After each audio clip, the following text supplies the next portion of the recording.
Hello everyone, welcome back to Zindagi mathematics. उम्मीद करते हैं आप सभी लोग स्वस्थ होंगे और आप सभी की अच्छी तैयारी दोस्तों चल रही होगी उत्तराखंड प्रवक्ता परीक्षा की।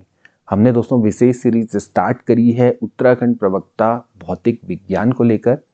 इसमें दोस्तों हम आपको unit wise MCQ model paper provide करवा रहे हैं और ये मॉडल पेपर दोस्तों आपके प्रीवियस ईयर क्वेश्चंस पर दोस्तों बेस्ड हैं। इसमें दोस्तों हम आपको जो क्वेश्चंस करवा रहे हैं साथ ही साथ कॉन्सेप्ट भी दोस्तों आपको सिखा रहे हैं, जिससे कि आप अन्य क्वेश्चंस को भी सॉल्व कर पाएंगे। ये बहुत ही वाइटल इंपॉर्टेंट सीरीज दोस्तों आपके लिए होने वाली है आगामी उत्तराखंड प्रवक्ता भौतिक विज्ञान के लिए। 9 मई को आपका पेपर होने वाला है। यहाँ से आपके पास 3 महीने का समय मात्र दोस्तों रह गया है, लेकिन अगर आप इस सीरीज को फॉलो करेंगे तो आपको बहुत लाभ मिलने वाला है। बहुत समय से डिमांड आ रही थी हमारे फिजिक्स के स्टूडेंट के लिए कि मैथ्स के लिए तो आप सर लगातार क्लासेस लेते हैं, लेकिन फिजिक्स के लिए भी कुछ लेकर आइए।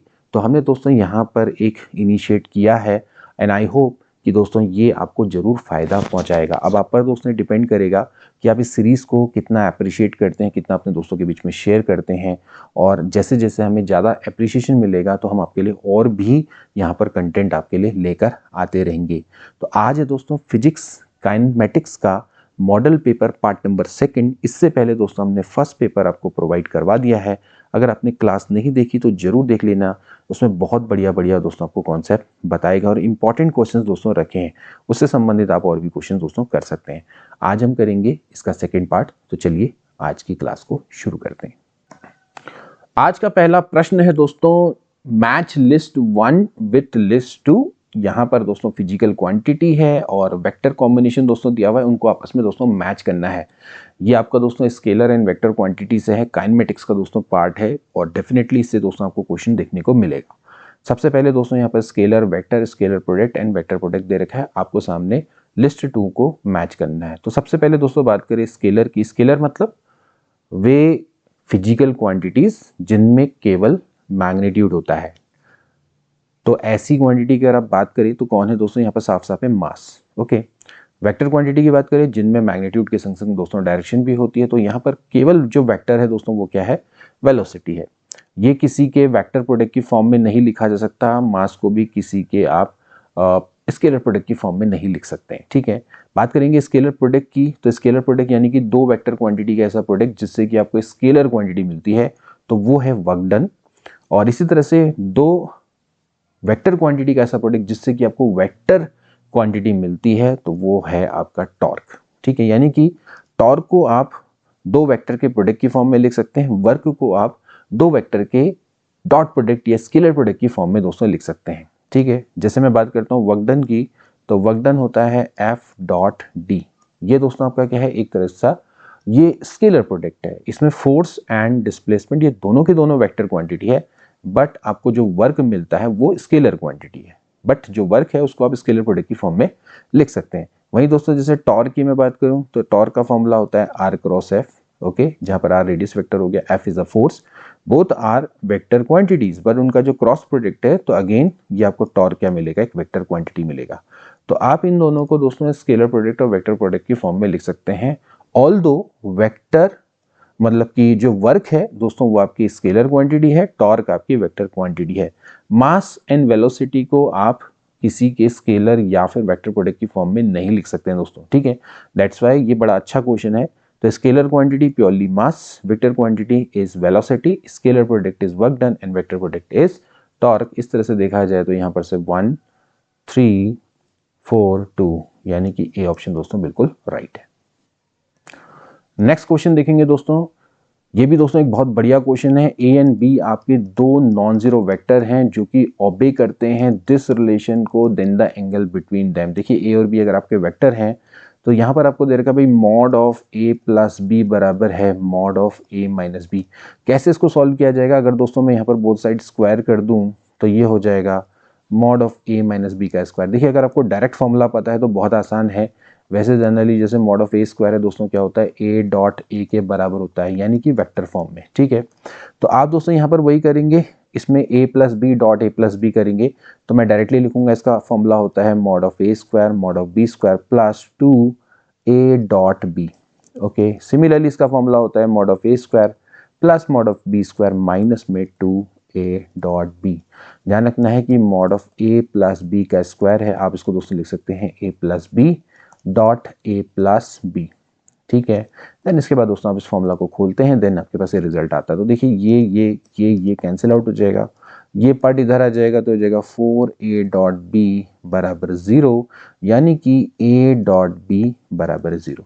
अब देखिए दो वेक्टर क्वांटिटी और उनका अगर डॉट प्रोडक्ट 0 होता है तो उसके बीच का जो एंगल होता है वो हमेशा क्या होता है 90 डिग्री होता है। सो 90 degree is the right option. Okay, दो वेक्टर अगर परपेंडिकुलर है तो उनका डॉट प्रोडक्ट हमेशा क्या होता है 0 होता है। तो इसका मतलब जो ए और बी आपके नॉन जीरो वेक्टर हैं ये आपस में क्या है दोस्तों परपेंडिकुलर है। ठीक है, तो परपेंडिकुलर है तो उनके बीच का जो एंगल है वो क्या हो जाएगा 90 डिग्री हो जाएगा और ए डॉट बी बराबर क्या हो जाएगा 0 हो जाएगा। तो सी ऑप्शन इज राइट। इसी तरह से नेक्स्ट देखेंगे दोस्तों, भैया आपके पास दे रखा है ए क्रॉस बी यानी कि एक वेक्टर प्रोडक्ट। ओके, इसकी जो वैल्यू है दोस्तों वो ए बी के बराबर गिवन है। अब देखिए वैसे दोस्तों हम जानते हैं कि भैया ए क्रॉस बी होता है क्या है, ये बेसिकली आपका होता है दो वेक्टर क्वांटिटी का वेक्टर प्रोडक्ट जिससे कि आपको वेक्टर क्वांटिटी मिलती है। तो इसकी वैल्यू होती है mod of A mod of B sine theta into N cap. N cap दोस्तों क्या दिखाता है, इसकी डायरेक्शन को शो करता है यूनिट वेक्टर। अगर मैं इसका मॉड ले लूंगा दोस्तों, क्योंकि ये यूनिट वेक्टर है तो इसका दोस्तों जो मॉडुलस है दोस्तों क्या हो जाएगा 1 हो जाएगा। तो यू कैन राइट दिस, आप इसको डायरेक्टली ऐसे लिख सकते हैं A B mod of A mod of B, आपका ए और बी मान लिया, ये हो जाएगा साइन थीटा। ध्यान रखना है कि यूनिट वेक्टर का जो मॉड है दोस्तों 1 हो जाता है। ठीक है, अब ये आपको ए बी के बराबर गिवन है, यानी कि ए बी साइन थीटा और ए बी बराबर है, ए बी साइन थीटा बराबर हो गया ए बी। सो इसका मतलब ये है कि जो साइन थीटा है उसकी वैल्यू है दोस्तों 1। सो थीटा दोस्तों आपका क्या हो जाएगा 90 डिग्री के बराबर हो जाएगा। भाई 90 डिग्री पे ही जो साइन है उसकी वैल्यू 1 हो जाती है। सो सी ऑप्शन दोस्तों क्या हो जाएगा राइट हो जाएगा। इसके दोस्तों नेक्स्ट क्वेश्चन देखेंगे, तीन वेक्टर्स हैं वो कोप्लेनर कब होंगे। बहुत अच्छा दोस्तों क्वेश्चन है, तीन वेक्टर्स दोस्तों आपके कोप्लेनर कब होते हैं। तो ध्यान रखिएगा दोस्तों कि कोप्लेनरिटी की जो कंडीशन होती है तीन वेक्टर की, इनका दोस्तों जो स्केलर ट्रिपल प्रोडक्ट है वो आपका 0 होना चाहिए। ठीक है, स्केलर ट्रिपल प्रोडक्ट का अर्थ क्या है कि तीन वेक्टर्स के बीच में होने वाला ऐसा प्रोडक्ट जिससे कि आपको स्केलर क्वांटिटी मिलती है उसको हम स्केलर ट्रिपल प्रोडक्ट बोलते हैं। तो यहाँ से दोस्तों जो बी ऑप्शन है दोस्तों बिल्कुल राइट हो जाता है। इसके पीछे का लॉजिक समझ लीजिए दोस्तों, जैसे मान लेते हैं दोस्तों ये आपका एक प्लेन है। ओके, इस प्लेन पे बी वेक्टर है और सी वेक्टर है। ओके, तो अब अगर मैं बी क्रॉस सी को दिखाना चाहूँ तो बी क्रॉस सी दोस्तों क्या होता है, वो वेक्टर होता है जो कि इनके प्लेन पे परपेंडिकुलर होता है। ठीक है, अब इस प्लेन पे बी और सी के अलावा कोई भी वेक्टर अगर एग्जिस्ट करेगा तो वो बी क्रॉस सी पर परपेंडिकुलर होगा। इवन जैसे बी वेक्टर भी है तो बी वेक्टर का अगर आप बी क्रॉस सी से डॉट प्रोडक्ट करेंगे तो क्या आएगा 0 आएगा। अभी हमने पढ़ा दो वेक्टर परपेंडिकुलर हैं तो उन दोनों का डॉट प्रोडक्ट क्या होता है 0 होता है। इसी तरह से सी डॉट बी क्रॉस सी भी क्या होगा 0 होगा। यानी कि कोई भी x मान लेते हैं कोई वेक्टर है, तो अगर वो इसके प्लेन पर है तो उसका dot product B cross C से 0 हो जाएगा। अगर x की जगह पे a रख दें तो a डॉट बी क्रॉस सी भी क्या होगा 0 होगा। यानी कि इस वेक्टर को अगर तीनों को एक ही प्लेन पे होना है ए बी सी को, तो a dot B cross C क्या होना चाहिए 0 होना चाहिए। तो ये इसके पीछे का दोस्तों लॉजिक है। ओके, या फिर आप सिंपली ये भी कह सकते हैं कि एक वेक्टर दो अन्य वेक्टर्स के लीनियर कॉम्बिनेशन में लिखा जा सकता है। ये भी दोस्तों एक कॉन्सेप्ट होता है जिससे हम तीन वेक्टर्स की कोप्लेनरिटी को समझ सकते हैं। तो यहां पर से आपने ये चीज ध्यान में रखनी है। इसके दोस्तों नेक्स्ट क्वेश्चन देखेंगे, which of one of the following is not the condition of three vectors to coplanar. बहुत अच्छा दोस्तों क्वेश्चन है, आपको बताना कि इनमें से कौन सी कंडीशन है जो कि नहीं प्रूफ करती है कि एबीसी कोप्लेनर है।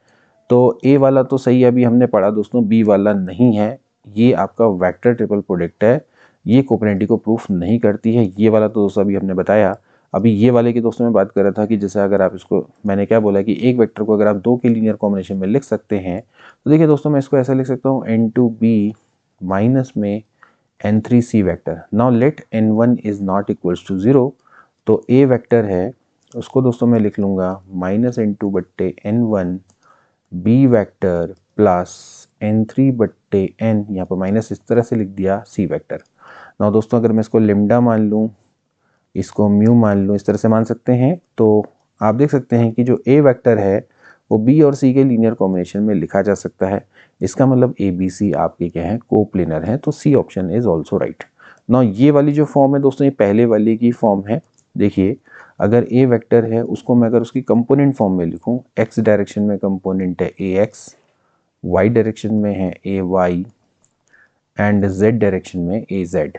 ठीक है, इसी तरह से जो बी है उसका बी एक्स आई, बी वाई जे, बी जेड के।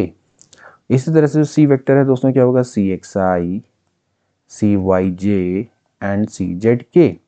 तो दोस्तों अगर आप इसको A dot B cross C से दिखाते हैं, तो दोस्तों इसको कैसे दिखाते हैं, डिटर्मिनेंट से दिखाते हैं। ओके, डिटर्मिनेंट में क्या आ जाएगा, A X A Y A Z, ये आ जाएगा B X B Y B Z and C X C Y C Z. Okay, ना दोस्तों ध्यान रखना है कि डिटर्मिनेंट है, डिटर्मिनेंट में अगर रो एंड कॉलम को आपस में इंटरचेंज कर दे, यानी कि रो को कॉलम बना दे और कॉलम को रो बना दे, तो इससे डिटर्मिनेंट की वैल्यू में कोई भी फर्क नहीं पड़ता है। ठीक है, ये and this should be equals to 0। ये तो साफ साफ A dot B cross C क्या होना चाहिए, 0। तो यानी कि ये भी आपकी कंडीशन है for coplanarity. So these three conditions are the conditions of coplanarity, but जो बी वाला है वो नहीं है, तो बी ऑप्शन इज राइट। इसके बाद दोस्तों नेक्स्ट क्वेश्चन देखेंगे, which of the following physical quantity is a scalar. आपको बताने कि इसमें से कौन सी फिजिकल क्वांटिटी दोस्तों स्केलर है, current, area, momentum and angular velocity. तो इसका राइट आंसर दोस्तों क्या हो जाएगा, इसका राइट आंसर हो जाएगा करंट। देखिए जो करंट है वो दोस्तों आपकी एक स्केलर क्वांटिटी है, क्योंकि दोस्तों ये वेक्टर एडिशन के लॉ को ओबे नहीं करती है। वेक्टर एडिशन के लॉ को ओबे करने वाली जो क्वांटिटीज होती हैं उनको हम वेक्टर क्वांटिटी भी बोलते हैं। इस तरह से भी आप समझ सकते हैं। यहाँ पर एरिया, सरफेस एरिया अगर होता लिखा हुआ तो मैं कहता कि हाँ ये आपकी एक स्केलर क्वांटिटी है। बाकी जो करंट है दोस्तों, आपकी करंट क्या है, आपकी एक वेक्टर क्वांटिटी है। So option number A is right, मतलब कि करंट आपकी scalar quantity, I mean to say. बाकी जो तीन है ये आपकी दोस्तों क्या है, वेक्टर क्वांटिटी। इसका देखिए नेक्स्ट क्वेश्चन में दोस्तों यही है कि रीड आपने करना है स्टेटमेंट, एक एसरेशन एक रीजन, आपने बताना है कि कौन सा ऑप्शन सही है। एसरेशन है इलेक्ट्रिक करंट एक स्केलर क्वांटिटी है, बिल्कुल राइट। रीजन क्या है, it does not obey the law of vector addition, बिल्कुल correct. So A option right है। Both A and R are true and R is the correct explanation of A. इसका दोस्तों बात करेंगे फिजिकल क्वांटिटी जो कि स्केलर है, area, displacement, electric field and flux of electric field. तो इसका राइट आंसर दोस्तों क्या हो जाएगा, इसका राइट आंसर हो जाएगा ऑप्शन नंबर डी। देखिए flux of electric field, flux of electric field दोस्तों क्या है दोस्तों, it can be written as the scalar product of electric field and area. यानी कि ये दोस्तों आपका फ्लक्स को प्रेजेंट करता है और ये आपकी क्या आती है, स्केलर क्वांटिटी आती है, इसकी वैल्यू होती है ई ए कॉस थीटा। तो ये दोस्तों आपकी क्या है, एक स्केलर क्वांटिटी, जबकि एरिया, डिस्प्लेसमेंट, इलेक्ट्रिक फील्ड है दोस्तों ये सभी की सभी आपकी एक वेक्टर क्वांटिटी है। जैसे हमने दोस्तों बात करी करंट की, तो करंट स्केलर है, वहीं करंट डेंसिटी की अगर मैं बात करूंगा तो क्या बन जाएगी, एक वेक्टर क्वांटिटी दोस्तों बन जाती है। इसका दोस्तों नेक्स्ट क्वेश्चन देखेंगे, वेक्टर क्वांटिटी कौन है प्रेशर एंड फोर्स में से। प्रेशर एंड फोर्स, आप जानते हैं दोस्तों प्रेशर क्या होता है, प्रेशर बेसिकली क्या होता है, फोर्स पर यूनिट एरिया होता है। जबकि फोर्स की हम बात करें तो वो मास इनटू एक्सेलरेशन है, एक्सेलरेशन आपकी वेक्टर क्वांटिटी है, फोर्स भी दोस्तों आपकी एक वेक्टर क्वांटिटी, क्योंकि फोर्स में दोस्तों आपका क्या होती है, दोनों की दोनों डायरेक्शन एंड मैग्नीट्यूड होता है। जबकि प्रेशर की दोस्तों हम बात करें तो उसमें केवल और केवल क्या होता है दोस्तों, आपका एक मैग्नीट्यूड होता है और एक फिक्स डायरेक्शन में दोस्तों वो काम करता है। ठीक है, तो जिससे कि आपका क्या होता है, ये स्केलर बन जाता है। ठीक है, तो प्रेशर एक आपकी स्केलर क्वांटिटी है, जबकि फोर्स ये आपकी वेक्टर क्वांटिटी है। सो बी ऑप्शन इज राइट। इसका दोस्तों नेक्स्ट क्वेश्चन देखेंगे, सरफेस एरिया इज। मैंने अभी आपको दोस्तों बताया कि अगर एरिया की बात करें तो एरिया वेक्टर है, लेकिन सरफेस एरिया की दोस्तों मैं बात करूं तो वो आपकी क्या बन जाती है, कि स्केलर क्वांटिटी बन जाती है। ठीक है, सरफेस एरिया अगर किसी फिक्स फिगर की मैं बात करूं तो उसमें केवल मैग्नीट्यूड होता है और कोई भी दोस्तों आपकी डायरेक्शन नहीं होती है।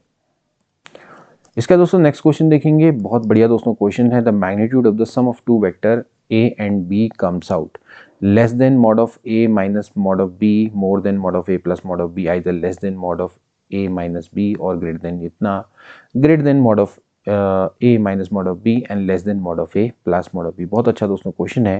देखिए आपको ये चीज़ ध्यान रखना है, the magnitude of the sum of two vector, यानी कि अगर आप दो वेक्टर के मैग्नीट्यूड का सम करें तो उसकी वैल्यू क्या होनी चाहिए। ठीक है, तो वो क्या क्या होना चाहिए दोस्तों, ठीक है। अभी दोस्तों हमने जैसे फॉर्मूला पढ़ा था कि mod of A plus B की मैं बात करता हूँ, तो अभी दोस्तों हमने इसका पढ़ा था कि जो इसका फॉर्मूला होता है वो क्या होता है। इसका दोस्तों अगर मैं स्क्वायर का फॉर्मूला देखूं तो दोस्तों ये था फॉर्मूला, ये था mod of A square mod of B square plus 2 mod of A mod of B cos theta, ठीक है ना। इस तरह से दोस्तों ये फॉर्मूला था, ठीक है। अब दोस्तों अगर आप यहाँ पर से ध्यान से देखें तो हम जानते हैं दोस्तों जो कॉस थीटा है, कॉस थीटा की दोस्तों वैल्यू होती है वो -1 से लेके दोस्तों 1 के बीच में होती है। यानी कि कॉस थीटा की वैल्यू की बात करें तो it is less then -1, less than 1 and greater than -1। तो अगर मैं पहले लेस देन वाला कॉन्सेप्ट अगर मैं लगाऊं तो देखिए a प्लस बी के मॉड का स्क्वायर है, यहाँ पर से दोस्तों क्या आ जाएगा, ये आ जाएगा बराबर है mod of A square plus mod of B square plus 2 mod of A mod of B cos theta है। तो ये बन जाएगा लेस, क्योंकि कॉस थीटा की वैल्यू क्या रख देते हैं, लेस देन 1, यानी कॉस थीटा की जगह पे 1 रख देता हूँ।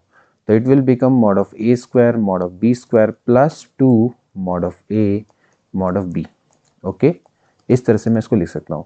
नाउ इसका मतलब ये हो गया कि mod of A plus B का स्क्वायर है, it is less than equal to, अब आप देखेंगे दोस्तों ये A square plus B square plus 2ab, यानी कि दोस्तों बन गया mod of A plus mod of B का होल स्क्वायर। सो यहाँ से दोस्तों इतनी चीज़ तो क्लियर है कि जो mod of A plus B है वो, क्योंकि देखिए मॉड है, आपको पता है अंदर क्या है, मॉड है, तो mod of A plus B भी पॉजिटिव है, mod of A plus mod of B भी पॉजिटिव है। तो इस केस में आप इसको डायरेक्टली दोस्तों क्या कर सकते हैं, स्क्वायर को हटा देंगे तो you can write this mod of A plus mod of B, ठीक है।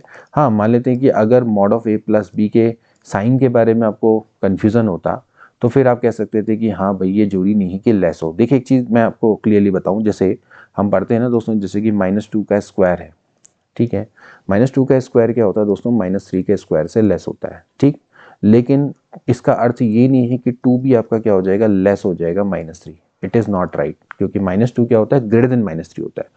तो ये जो रूल है वो कब ट्रू है, जब अंदर क्या हो, आपकी पॉजिटिव क्वांटिटी हो। जैसे कि 4 का स्क्वायर है, हमें पता है कि वो आपका लेस देन 5 का स्क्वायर होता है, ठीक है। तो अंदर पॉजिटिव क्वांटिटी है तो 4 भी क्या होगा, लेस देन 5 होगा। बट नेगेटिव क्वांटिटी के केस में क्या हो जाता है, उल्टा हो जाता है। लेकिन यहाँ पर हम श्योर हैं कि mod of A plus B है वो पॉजिटिव है, क्योंकि मॉडुलस हमेशा क्या होता है, पॉजिटिव होता है, इधर 0 होगा ज़्यादा से ज़्यादा। इसके अलावा जो mod of A plus mod of B है ये भी आपका पॉजिटिव है, ये भी नेगेटिव नहीं हो सकता, इसलिए हम श्योरली इस तरह से लिख पा रहे हैं। तो यहाँ से दोस्तों एक चीज़ क्लियर होगी कि mod of A plus B क्या होता है, less than mod of A plus mod of B होता है। इसी तरह से दोस्तों अगर मैं यहाँ पर कॉस थीटा की वैल्यू लिख दूँ ग्रेटर देन -1, तो यहाँ से दोस्तों क्या हो जाएगा, ये हो जाएगा ए प्लस बी का होल स्क्वायर, ये हो जाएगा greater than equal to mod of A square plus mod of B square -2 mod of A mod of B. यानी कहने का मतलब है कि यहाँ पर आपको क्या करना है, cos थीटा की जगह पे -1 रख देना है। So finally you will get a plus B का square, it is greater than mod of a minus mod of b का स्क्वायर। हैंस यहाँ से हो जाएगा mod of a plus B is greater than equal to mod of a minus mod of b। तो यहाँ से दोस्तों इतना तो क्लियर हो गया कि जो mod of a plus B है, mod of a plus B है वो आपका क्या है, वो ग्रेटर है mod of a minus mod of B से और लेस है mod of A plus mod of B से। सो ये दोस्तों आपके काफ़ी काम की चीज़ है जिसको आपने ध्यान में रखना होगा। सो इस हिसाब से देखा जाए तो डी ऑप्शन दोस्तों आपका क्या है, बिल्कुल राइट हो जाता है। It is greater than equal to mod of A minus mod of B and less than equal to mod of A plus mod of B.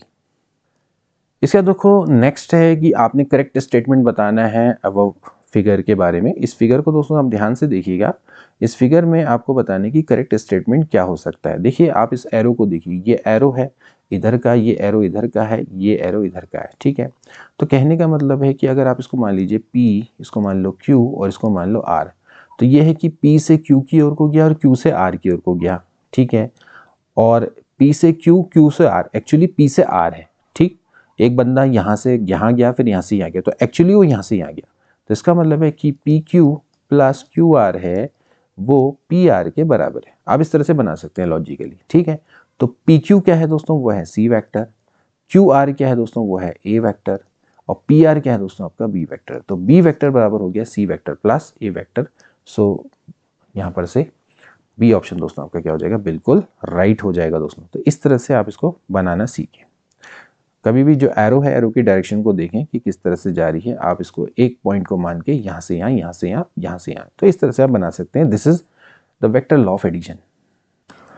इसका दोस्तों नेक्स्ट देखेंगे, the resultant R of two vector P and Q is such that R बराबर है P square plus Q square, then the angle between the vector. देखिए होता क्या है दोस्तों कि मान लेते हैं अगर ये दोस्तों आपका पी वेक्टर है और मान लेते हैं अगर ये क्यू वेक्टर है, that let this is P vector, this is Q vector.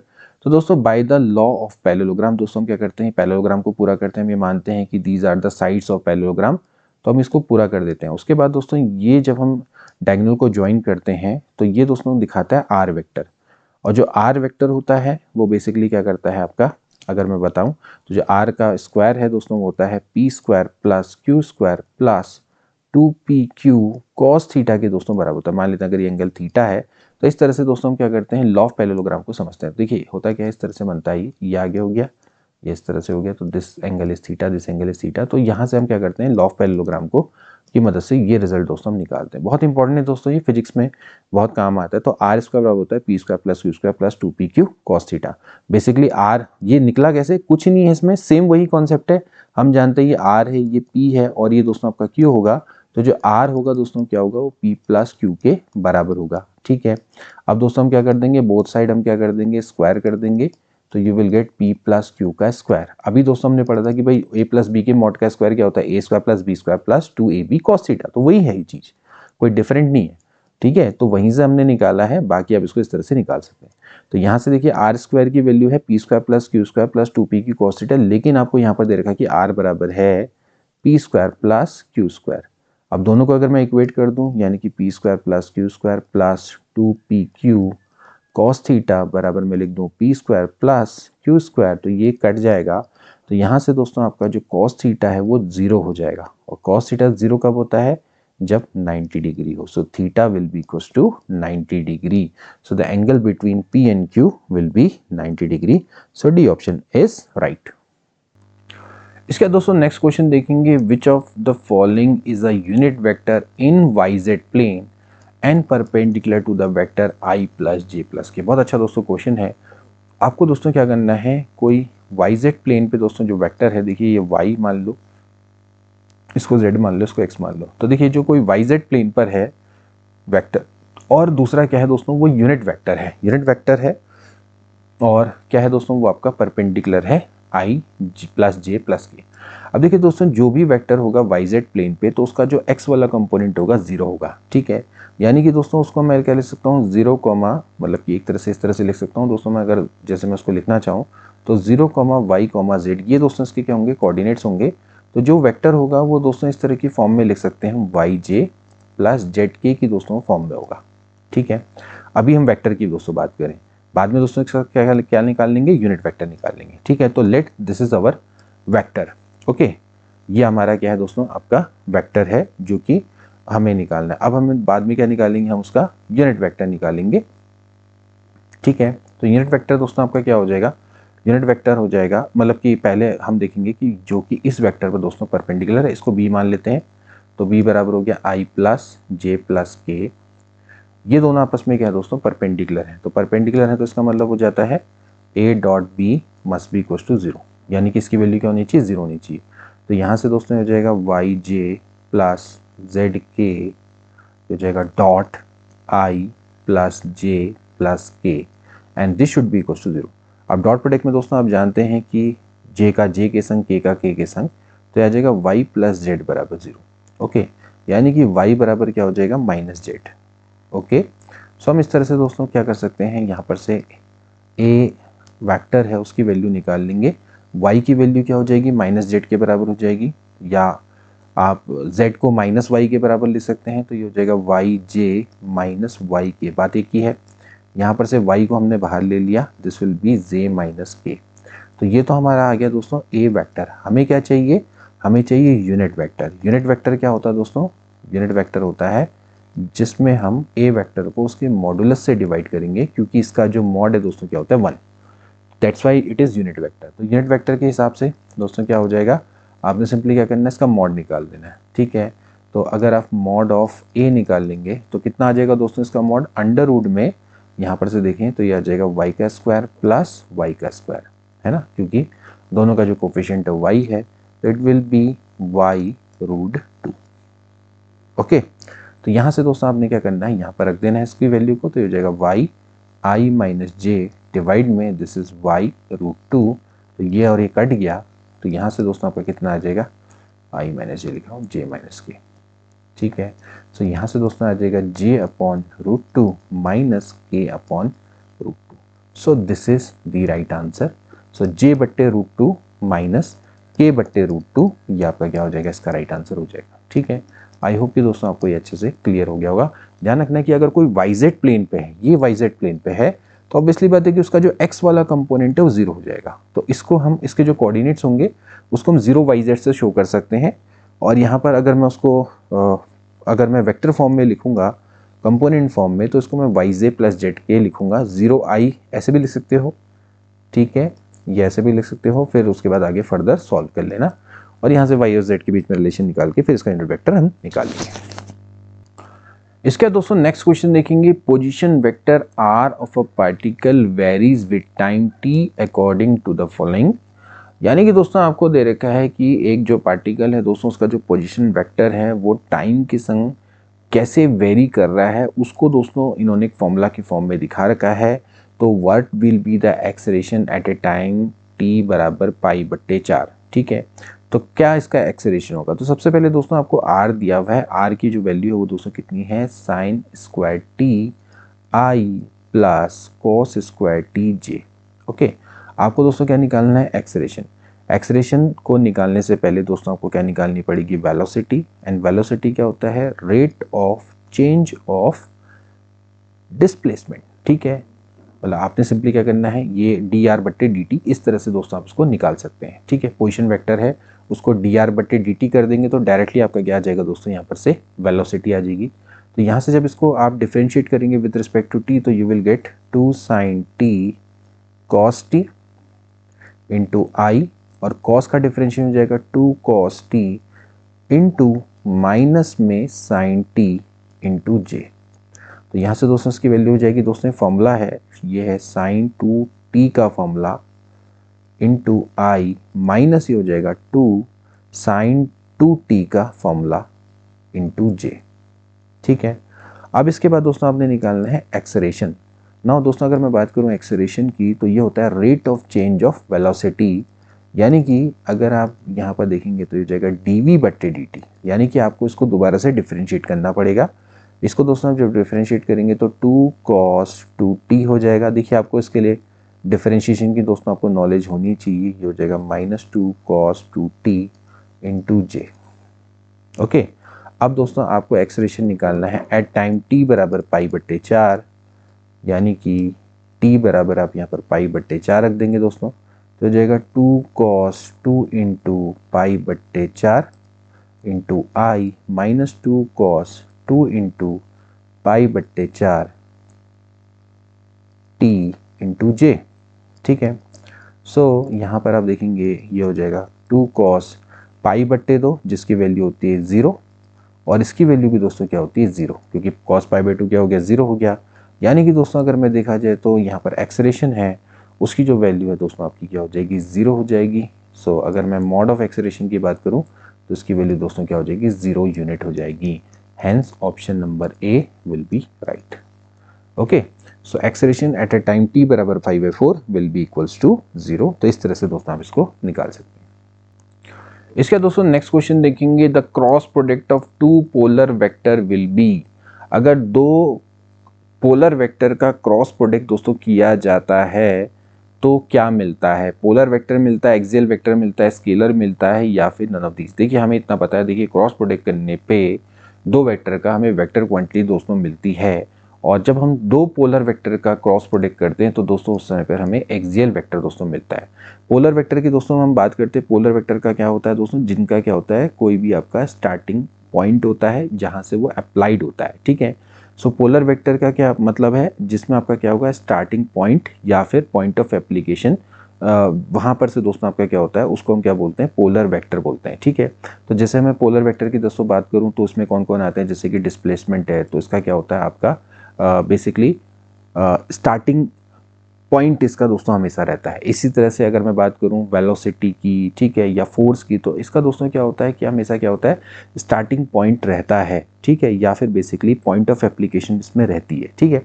वहीं दोस्तों अगर मैं एक्सियल वेक्टर की मैं बात करूं, तो एक्सियल वेक्टर क्या क्या होता है दोस्तों कि जनरली ये क्या होते हैं, रोटेशनल मोशन पे दोस्तों प्रेजेंट होते हैं, ठीक है।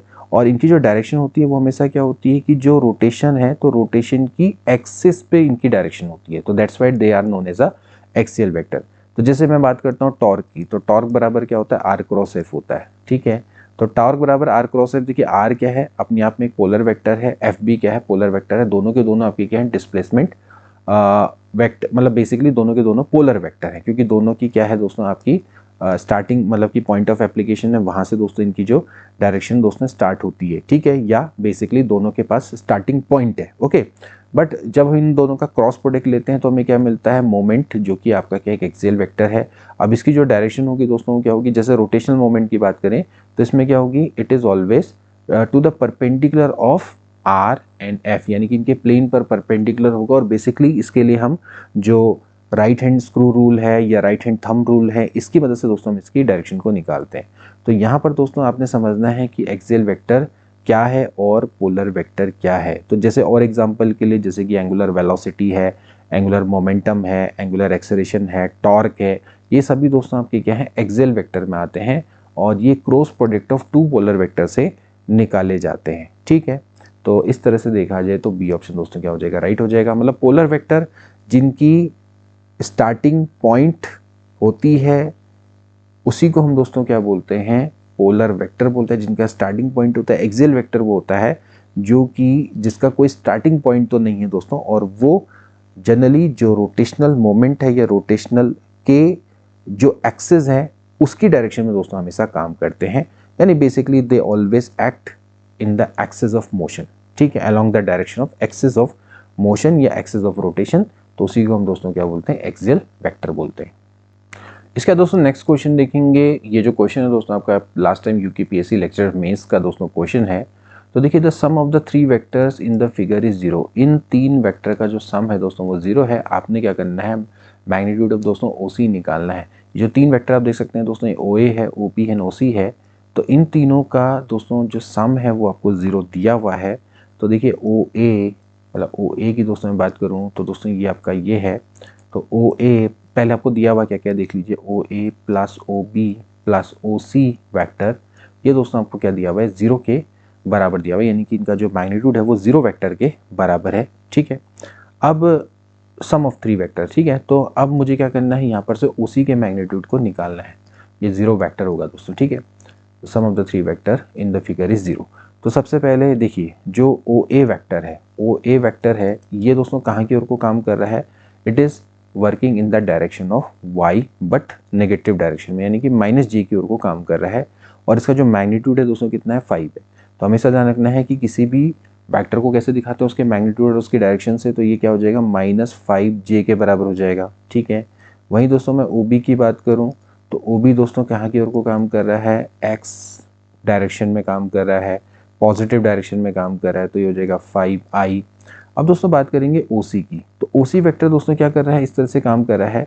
तो यहाँ पर दोस्तों हम क्या लगाएंगे, यहाँ पर बेसिकली हम पैरेललोग्राम लॉ लगाएंगे। तो यहाँ डायरेक्शन देखिए, ये 45 डिग्री में काम कर रहा है, तो एक इसका कंपोनेंट होगा इधर, तो उसकी जो मैग्नीट्यूड होगा, मान लेते हैं लेट इसका जो मैग्नीट्यूड दोस्तों मैं मान लेता हूँ OC का जो मैग्नीट्यूड है मैं x मान लेता हूँ, लेट मॉड ऑफ OC बराबर x।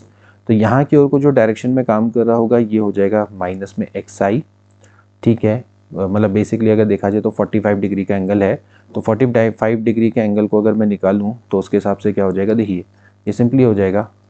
अगर इधर को देखें तो ये वाला, जैसे मान लेते हैं अगर मैं इसका कंपोनेंट निकालूं तो it will be x cos 45, ठीक है। और इधर को दोस्तों कितना हो जाएगा, वो हो जाएगा x sin 45, ठीक है। आप इस तरह से इसको निकाल सकते हैं। देखिए इसका जो कंपोनेंट ध्यान रखना, मैं इसको इस तरह से दिखाता हूँ। देखिए ये आपका क्या है, ये इस डायरेक्शन में, इस डायरेक्शन में आपको कंपोनेंट निकालना, और यहाँ से एंगल कितना बना रहा है, 45 डिग्री, ठीक है। तो लेट अगर इसका मैग्नीट्यूड x है तो ये कितना हो जाएगा, x cos 45, ये हो जाएगा x sin 45, ठीक है। तो हमने इस तरह से निकाल लिया। अब इस डायरेक्शन में जो कंपोनेंट है वो क्या होगा, i, वो भी -i, और इधर को जो कंपोनेंट होगा वो j होगा, ठीक है। तो OC को मैं कैसे लिख सकता हूँ, देखिए मैं इसको लिख सकता हूँ x cos 45 इंटू आई प्लस x sin 45 इंटू जे। ठीक है, मतलब कि उसका जो x कंपोनेंट और y कंपोनेंट, इस तरह से मैं उसको लिख सकता हूँ। ठीक है, तो ये हो जाएगा यहाँ से cos 45 दोस्तों आप जानते हैं कितना होता है, √2 होता है, तो x by √2 I plus x by √2 जे।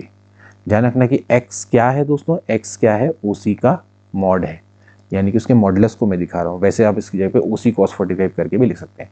अब दोस्तों यहाँ से अब जो इक्वेशन नंबर 1 है इसका यूज़ करिए, आप इसकी वैल्यू को यहाँ पर रख दीजिए। OA कितना है दोस्तों, वो है माइनस में 5J, और ये OB है वो है 5I, प्लस OC की मैं बात करूँ तो वो हो जाता है माइनस में x by √2 I plus x by √2 J, and that is equal to 0 vector. ठीक है, तो यहाँ से आप क्या करेंगे, आप जो i वाले हैं i के संग ले लेंगे, तो हो जाएगा 5 माइनस में x बाई √2 आई, इसी तरह से यहाँ से हो जाएगा x बाई √2 माइनस 5J। ठीक है, and that is equal to 0 vector. 0 vector को दोस्तों आप ऐसे लिख सकते हैं 0i plus 0j plus 0k। अब आपने क्या करना है दोस्तों, कंपेयर कर देना है। यहाँ से i का जो कंपोनेंट है वो इधर का बराबर होगा, यानी कि 5 minus X by √2 must be equal to 0, यानी कि x बराबर दोस्तों कितना हो जाएगा, 5√2। सो 5√2 is a magnitude of OC and that is the magnitude of OC। इस तरह से इसको भी कंपेयर करेंगे तो भी आपकी जो वैल्यू आ जाएगी वो 5√2 के बराबर आ जाएगी। तो इस तरह से आप क्या कर सकते हैं, यहाँ से इसको निकाल सकते हैं। सो डी ऑप्शन दोस्तों आपका क्या हो जाएगा, बिल्कुल राइट हो जाएगा। ठीक है, तो करना कुछ नहीं है, बहुत आसान सा क्वेश्चन है दोस्तों। बस सिंपली आपको कह रखा है कि सम ऑफ 3 वेक्टर इज 0, तो OA OB and OC are 0। OA नीचे की ओर को है तो माइनस 5J, ये इधर की ओर को है तो 5I। ये दोस्तों आपका क्या है, 45 डिग्री का एंगल बनाते हैं, तो इसका एक कंपोनेंट लेंगे इधर का और इधर का, दोनों के सम के दोस्तों बराबर होगा ये। तो कुछ नहीं करना है, यहाँ पर x cos 45 माइनस I, ठीक है, और इधर को x sin 45J। बस आपने क्या किया, इन तीनों का सम करके बराबर यहाँ से x की वैल्यू को निकाल दिया, दैट्स इट। तो इस तरह से दोस्तों आप इस क्वेश्चन को कर सकते हैं। तो फिलहाल तो दोस्तों हम आज के लिए इतना ही करेंगे। अभी दोस्तों अभी हमारा काइनेमेटिक्स के और भी दोस्तों पार्ट आएंगे, और अभी आपको आई होप कि दोस्तों ये जो पेपर है वो अच्छा लग रहा होगा, और आपको जो हम ट्रिक्स बता रहे हैं, सॉल्यूशंस बता रहे हैं, आपको समझ में आ रहे होंगे। मिलेंगे अब नेक्स्ट क्लास में, तब तक के लिए take care and good bye.